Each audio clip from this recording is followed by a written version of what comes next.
দেখুন, আপনাদের সামনে আমি প্রায় নিয়মিতই বলে আসি, এই বাংলাদেশে ৫ই আগস্টের পর থেকে শেখ হাসিনার চলে যাওয়া এবং মোহাম্মদ ইউনূসের ক্ষমতায় আসার যে সমস্ত ঘটনাগুলো ঘটেছে, সেগুলো এক কথায় আপনাদের আমি বলেছিলাম যে এটা একেবারেই পরিকল্পিত ছিল এবং একেবারে deep state agent Mohammad Yunus যেভাবে স্ক্রিপ্ট লিখে দেওয়া হয়েছিল, সেই স্ক্রিপ্টের চরিত্রেই তিনি অভিনয় করেছেন।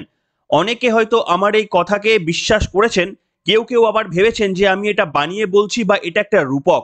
কিন্তু আজকে আমার হাতে সেই তথ্যটা এসেছে, যে তথ্য আপনাদের দেখাবো, যেখানে আজকের দিনে দাঁড়িয়ে গোটা দেশ এমনকি বিদেশেও আলোচনা হচ্ছে যে মোহাম্মদ ইউনূস কিভাবে কার পরিকল্পনাতে ঘুরপথে তিনি ক্ষমতায় এসেছেন এবং শেখ হাসিনাকে তাড়িয়ে বাংলাদেশের গণ অভ্যুত্থানের এই যে নাটক, হ্যাঁ আমি এটাকে নাটকই বলছি, সেই নাটকের পটভূমিকায় রাজার চরিত্রে অভিনয় করানো হয়েছে মোহাম্মদ ইউনূসকে, ভিলেনের চরিত্রে অভিনয় করানো হয়েছে শেখ হাসিনাকে এবং হিরোর চরিত্রে অভিনয় করানো হয়েছে ছাত্রছাত্রীদের। এছাড়া বাংলাদেশের ঘটনাকে আর কোনোভাবেই বর্ণনা করা যায় না।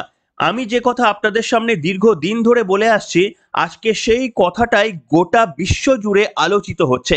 কেন না, আপনারা যখন এই খবরটি শুনছেন তখন ডোনাল্ড ট্রাম্প শপথ নিয়েছেন, কিন্তু তার একদিন আগে মার্শা বার্নিকাট সহ ৩ জন সিনিয়র কূটনৈতিককে ছেঁটে ফেলেছেন ডোনাল্ড ট্রাম্প। তার মধ্যে এই মার্শা বার্নিকাট, তিনিই বাংলাদেশের এই গণ অভ্যুত্থান এবং মোহাম্মদ ইউনূসকে ক্ষমতায় নিয়ে আসার পেছনে মূল কারিগর ছিলেন। আর এ নিয়েই গোটা দেশ জুড়ে, গোটা পৃথিবী জুড়ে আলোচনা হচ্ছে। সেটাই আজকে আপনাদের সামনে শোনাবো।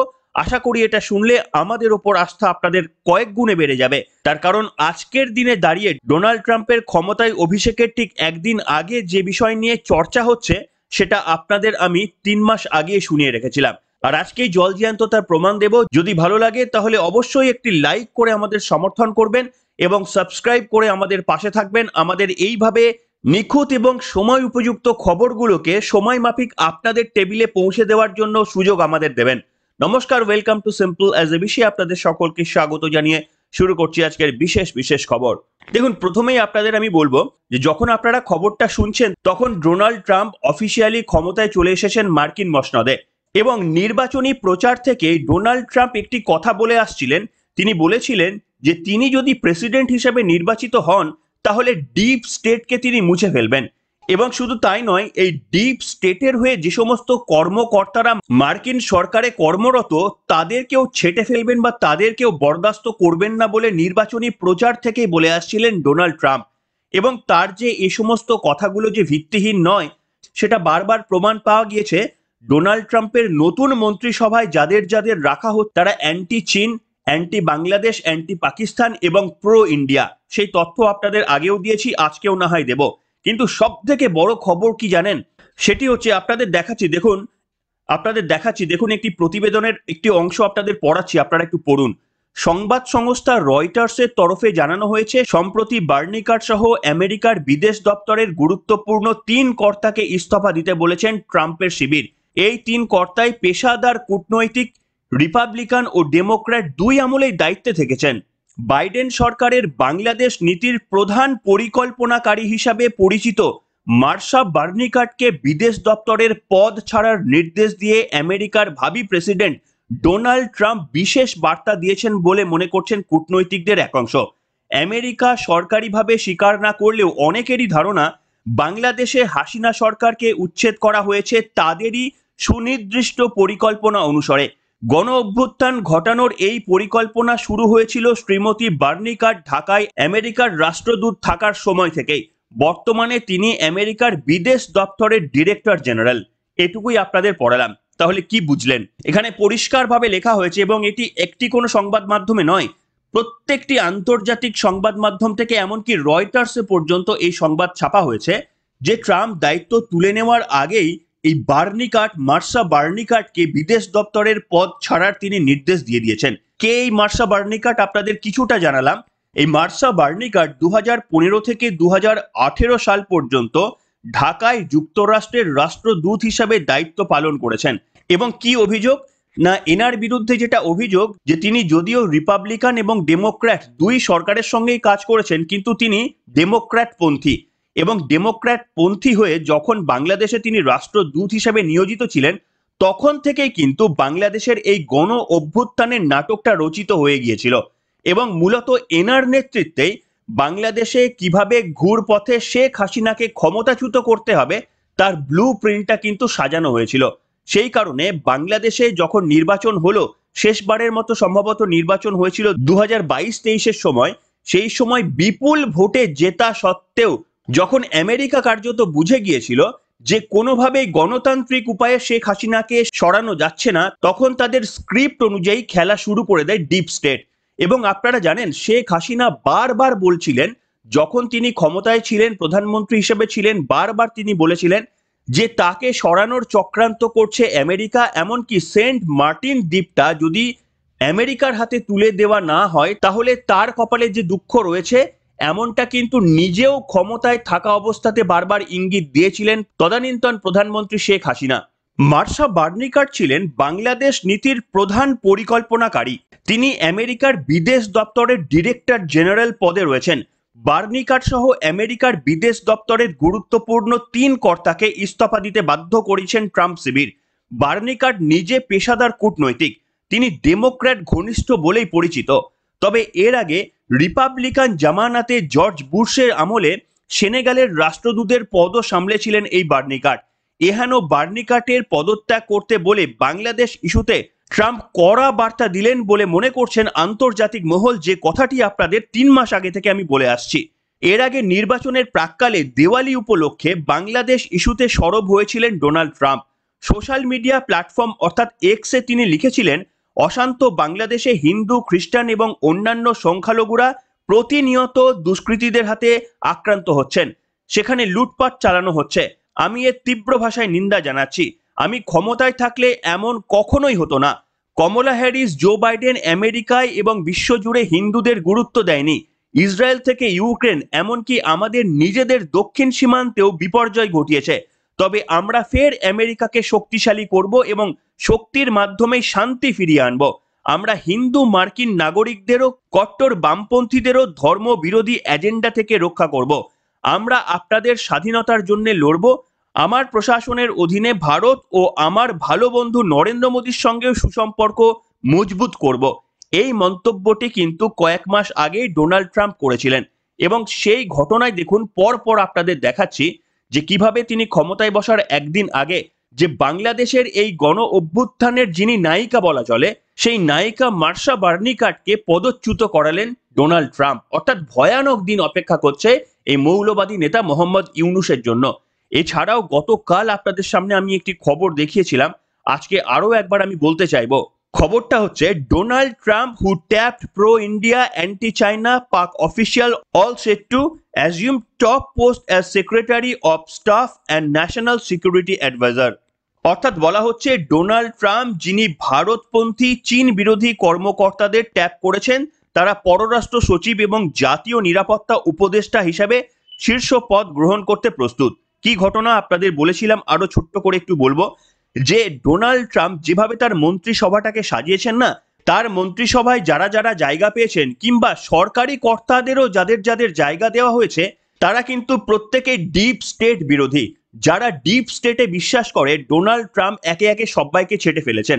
এবং শুধু তাই নয়, ভারতের পক্ষে, ভারতের সঙ্গে বন্ধুত্বপূর্ণ সম্পর্ক বজায় রাখবেন যারা, এই রকম মনোভাব যাদের রয়েছে, তাদের মন্ত্রিসভায় শুধুমাত্র বেছে বেছে তাদেরই জায়গা দিয়েছে।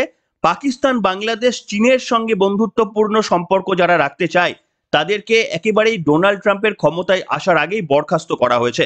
উদাহরণ হিসাবে কয়েকটা উদাহরণ আপনাদের দেব। গতকালও বলেছিলাম, স্টেট সেক্রেটারি হিসাবে মার্কো রুবিও, তিনি ভারতের সঙ্গে সুসম্পর্ক রেখে চলতে চান এবং তিনিও ডিপ স্টেটের বিরোধী। এটা গেল 1 নম্বর। জাতীয় নিরাপত্তা উপদেষ্টা হিসাবে মাইকেল ওয়াল্ট, তিনিও আদ্যপ্রান্ত একজন ভারতপন্থী মানুষ এবং পাকিস্তান এবং চীন বিরোধী। 3 নম্বর হচ্ছে বাণিজ্য দূত হিসাবে রবার্ট লাইথহাইজার। এই রবার্ট লাইথহাইজার, যিনি বাণিজ্যিক মন্ত্রী, চীনের ওপর থেকে নির্ভরশীলতা কমিয়ে ভারতের ওপর নির্ভরশীলতা বাড়ানোর পক্ষে সওয়াল করেছেন। অর্থাৎ ভারতের অর্থনীতি মজবুত হবে, এই ধরনের কর্মকাণ্ডে তিনিও বিশ্বাস করেন। এবং এগুলো আপনাদের যেমন দেখালাম, তেমনি আবার মার্শা বার্নিকাটকে পদত্যাগ করিয়ে পরিষ্কার বার্তা দিয়ে দিলেন মোহাম্মদ ইউনূসকে। আপনাদের আরো একটা ঘটনা জেনে রাখা দরকার, জানি না এই ঘটনাটা আপনারা জানেন কিনা, অত্যন্ত গুরুত্বপূর্ণ। এর আগে প্রথমবার যখন ডোনাল্ড ট্রাম্প নির্বাচিত হয়েছিলেন 2016 সালে, তখন প্যারিসে একটা অনুষ্ঠানে আজকের যিনি বাংলাদেশের দায়িত্বে রয়েছেন সেই মোহাম্মদ ইউনূস প্যারিসে একটি অনুষ্ঠানে বলেছিলেন ট্রাম্পের এই জয় সূর্যগ্রহণের মতো, অর্থাৎ ট্রাম্পের প্রথমবারের জয়কে তিনি সূর্যগ্রহণের সঙ্গে তুলনা করেছিলেন এবং তিনি বলেছিলেন যে কালো দিন আসছে তা যেন আমাদের গ্রাস না করে, আত্মশক্তিকে দুর্বল না করে দেয়। এই বার্তা কিন্তু 2016 সালেই মোহাম্মদ ইউনূস দিয়ে রেখেছিলেন। তাহলে ভাবুন দ্বিতীয়বার ক্ষমতায় আসার পর তাহলে তার কি পরিণতি হতে চলেছে। এবং সেই সময় তো আর ক্ষমতায় ছিলেন না মোহাম্মদ ইউনূস, সেই সময় ক্ষমতায় ছিলেন শেখ হাসিনা। সেই শেখ হাসিনার নেতৃত্বে যখন বাংলাদেশের একটা প্রতিনিধি দল 2016-তে ট্রাম্পের কাছে গিয়েছিলেন, তখন ট্রাম্প কি বলেছিলেন জানেন? আসুন আপনাদের এই অংশটা পড়াচ্ছি, আপনারা একটু পড়ুন। এখানে কি লেখা রয়েছে এই অংশটা আপনারা দেখুন। বাংলাদেশের প্রতিনিধি দল ট্রাম্পকে শুভেচ্ছা জানাতে গিয়েছিলেন, তখন নাকি ইউনূসের নাম না নিয়েই ট্রাম্প বলেছিলেন, ঢাকায় মাইক্রো ফাইন্যান্সের সেই ব্যক্তি কোথায়? শুনেছি তিনি আমাকে হারাতে চাঁদা দিয়েছিলেন। উল্লেখ্য সেবার ট্রাম্প হারিয়েছিলেন হিলারি ক্লিন্টনকে। আর ক্লিন্টন পরিবারের সঙ্গে ইউনূসের ঘনিষ্ঠতা সর্বজন বিদিত। সম্প্রতি বাংলাদেশের মুখ্য উপদেষ্টা হিসেবে মার্কিন সফরে গিয়েও বিল ক্লিন্টন ফাউন্ডেশনের অনুষ্ঠানে অংশ নিয়েছিলেন ইউনূস। সেখানে বাংলাদেশের গণ অভ্যুত্থানের মাথাকে চিনিয়ে দিয়েছিলেন ইউনূস। এই সবের মাঝে বাংলাদেশ নিয়ে ট্রাম্প প্রশাসনের নীতি কি হয় সেদিকে নজর সবার। কাজেই বুঝতেই পারছেন যে ডোনাল্ড ট্রাম্পের সঙ্গে মোহাম্মদ ইউনূসের সম্পর্ক প্রথম দিন থেকে তিক্ততা, অর্থাৎ 2016 সাল থেকেই তিক্ততা। ডোনাল্ড ট্রাম্প কিন্তু খুব ভালো করেই চিনতেন এহেন মোহাম্মদ ইউনূস তিনি এই মুহূর্তে বাংলাদেশের দায়িত্বে রয়েছেন এবং ডোনাল্ড ট্রাম্প জেতার পর থেকেই তিনি পরিষ্কারভাবে বাংলাদেশে ঘটে চলা হিন্দুদের নির্যাতনের ওপর যেমন বার্তা দিয়েছেন, নরেন্দ্র মোদীর সঙ্গে তার বন্ধুত্বের কথাও বারবার তুলে ধরেছেন। এই পরিস্থিতিতে একবার ভেবে দেখুন, এমনিতেই দুর্বলতর দেশ একটা বাংলাদেশ, না আছে শিক্ষা, না আছে খাদ্যের পরিপূর্ণতা, না আছে ফিউচার প্ল্যান। এইরকম একটা দেশ তারা ভারতের সঙ্গে পাঙ্গা নিয়ে কত বড় ভুল করেছেন সেটা আপনারা কয়েকদিনের মধ্যেই বুঝতে পারবেন। ডোনাল্ড ট্রাম্প ক্ষমতায় এসে গিয়েছেন, এরপর তিনি যা যা বিদেশ নীতি নেবেন সেখান থেকেই আপনারা বুঝতে পারবেন যে বাংলাদেশের পরিস্থিতি ঠিক কোন জায়গায় পৌঁছে যায়। এবং এই যে মৌলবাদীদের যদি ক্রমাগত বাংলাদেশ ধোঁয়া দিতে থাকে, বাংলাদেশের মধ্যে যদি খ্রিস্টান এবং হিন্দুদের ওপর ক্রমাগত অত্যাচার হতে থাকে, তাহলে কিন্তু সাঁড়াশি আক্রমণের চাপের মুখে পড়বে একদিকে ভারত, একদিকে আমেরিকা। এই সাঁড়াশি আক্রমণের চাপের মুখে পড়তে হবে। এমনিতেই দরকার ছিল না একটা দুর্বল দেশ তাকে আঘাত করার জন্য। মায়ানমারই যেখানে যথেষ্ট, সেখানে ভারত এবং আমেরিকার প্রয়োজন হয় না। কিন্তু মাথায় রাখতে হবে বাংলাদেশ একা নয়, বাংলাদেশকে সমর্থন করছে পেছন দিক থেকে, বাংলাদেশকে উস্কানি দিচ্ছে এইরকম দেশের সংখ্যাও কম নয়। তার মধ্যে পাকিস্তান, চীন তো রয়েছেই, এছাড়াও কিছু ডিপ স্টেট এজেন্ট রয়েছে, জর্জ সোরসের মতো কিছু এলিমেন্ট রয়ে গিয়েছে যারা কিন্তু বাংলাদেশের এই ডামাডোলকে টিকিয়ে রাখতে চায়। তাই কূটনৈতিকগতভাবেই কিন্তু ভারতকে এটা হ্যান্ডেল করতে হবে এবং এখনো পর্যন্ত যে মসৃণ গতিতে এগিয়ে যাচ্ছে সেটা ভারতের জন্য একটা ইতিবাচক দিক। এবং বাংলাদেশে আশু পরিবর্তন ডোনাল্ড ট্রাম্পের ক্ষমতায় আসার পর থেকে এই মার্শা বার্নিকাট, যিনি বাংলাদেশের গণ অভ্যুত্থানের নায়িকা হিসেবে চিহ্নিত করছে সমস্ত আন্তর্জাতিক বিশেষজ্ঞরা, তাকে সরিয়ে দিয়ে একদিন আগে সরিয়ে দিয়ে ডোনাল্ড ট্রাম্প বুঝিয়ে দিলেন যে বাংলাদেশ সম্পর্কে তিনি ঠিক কি নীতি নিতে চলেছেন। আশা করি আপনারা বুঝতে পারলেন যে কথা আপনাদের সামনে আমি প্রায় 3 মাস ধরে বলে আসছি, যে এটি একটা ডিপ স্টেটের পাতা ফাঁদ। মোহাম্মদ ইউনূসের এত কলিজার জোর নেই যে তিনি একটা মাইক্রো ফাইন্যান্স ব্যাকগ্রাউন্ড থেকে এসে এইভাবে মৌলবাদীতে ইন্ধন যোগাবেন, চীন এবং পাকিস্তানের সঙ্গে বন্ধুত্ব করে ভারতের সঙ্গে বিরোধিতা করার চেষ্টা করবেন। এটা তার কলিজার জোরে হচ্ছে না। তাকে ব্যাকআপ করার মতো বেশ কিছু ডিপ স্টেট এজেন্ট, যেমন ক্লিন্টন পরিবার থেকে শুরু করে জর্জ সোরস, এরা সকলেই রয়েছেন। কিন্তু যেহেতু আগামী 5 বছর ক্ষমতায় থাকবে ডোনাল্ড ট্রাম্প, তাই অত্যন্ত কঠিন সময় হতে চলেছে এই মোহাম্মদ মৌলানা ইউনূসের। কি বলবেন বন্ধুরা? আশা করি এরপর থেকে আমাদের ওপর বিশ্বাস আপনাদের আরো কিছুটা বাড়বে। কোনো ভ্রান্ত খবর আপনাদের সামনে তুলে ধরে বিভ্রান্ত করার চেষ্টা করি না, কোনো এক্সট্রা ভিউ পাওয়ার জন্য কোনোদিন কোনো মিথ্যে খবর আপনাদের সামনে আনি না। হ্যাঁ, কিছুটা হেডলাইনের চমক দেওয়ার চেষ্টা করি যাতে করে আপনারা ঢোকেন, কিন্তু এর বাইরে এক বর্ণ মিথ্যে সংবাদ আপনাদের সামনে কখনো জ্ঞানত পরিবেশন করি না। এবং সেই কারণেই ফল হাতে নাতেই পাই। আপনাদের মধ্যে অনেকে রয়েছেন যারা প্রথম দিন যেদিন চ্যানেল খুলেছিলাম সেদিন থেকে যারা দেখা শুরু করেছেন, এখনো এরকম অনেক মানুষ রয়ে গিয়েছেন যারা এখনো আজকের দিনেও দেখছেন আমার চ্যানেলটি। অসংখ্য ধন্যবাদ। আপনাদের এই সহযোগিতা ছাড়া আমাদের পথ চলা একেবারেই কঠিন হয়ে পড়তো। তাই যেভাবে সহযোগিতা করেছেন, সহযোগিতা করবেন। আর যারা নতুন নতুন যুক্ত হচ্ছেন, আশা করি বাকি সময়টা আমাদের সঙ্গেই আপনারা কাটাবেন। তাই পর্ব ভালো লাগলে একটি লাইক, একটি কমেন্ট এবং যারা নতুন একটি সাবস্ক্রাইব করে আমাদের চ্যানেলকে সমৃদ্ধ করতে পারেন। এখনকার মতো এখানে শেষ করলাম।